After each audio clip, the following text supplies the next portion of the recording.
Music by DJ Umesh Shukipur Bazar. तोरा याद में आंसू रोज पियै छी रे। तोरा याद में आंसू रोज पियै छी रे।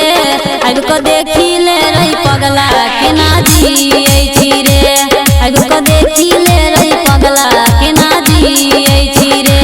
अब को देखी ले रही पगला केना जियै छी रे। अब को देखी ले रही पगला केना जियै छी रे। तोरे चलते सबके नजर में गिरल छी रे। अब को देखी ले रही पगला केना जियै छी रे। अब को देखी ले रही पगला केना जियै छी रे। केना जियै छी रे।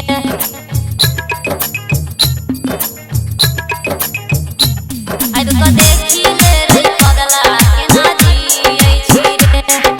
डीजे उमेश केना शुकीपुर बाजार। केना जियै छी रे।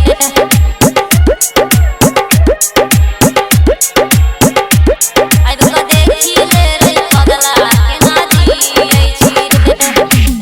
झूठो के देखैला ही तू हमरा सपना छोइर क गेले साथ बीचे रस्ता। छोइर क गेले साथ बीचे रस्ता।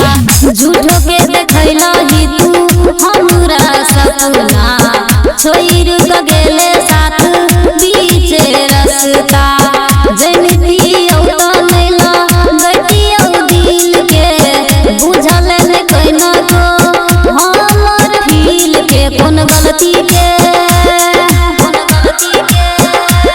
कौन गलती के तू साजा हमरा देले रे।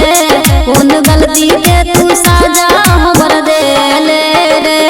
अब को देखी ले रही पगला केना जियै छी रे।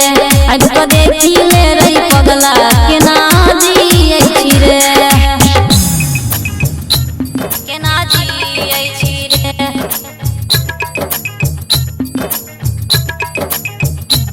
अब को देखी ले रही पगला केना जियै छी रे।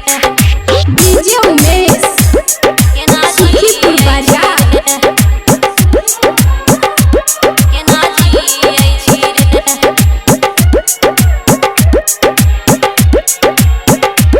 अब को देखी ले रही पगला केना जियै छी रे। प्यार के कदर तू केले ने हमर जिंदगी में घोर देले हमरा जहर। जिंदगी में घोर देले हमरा जहर। प्यार के कदर तू केले ने हमर जिंदगी में घोर देले हमरा जहर। तोरे चलते भेलियौ हम बदनाम रे।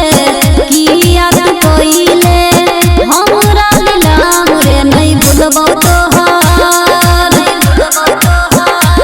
नहीं भूलतौ संजू दिल हा जखम के रे।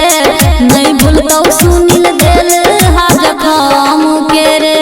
अब को देखी ले रही पगला केना जियै छी रे। अब को देखी ले रही पगला केना जियै छी रे। रिकॉर्डिंग बाय दिलदार म्यूजिक 98 178 34 5 83।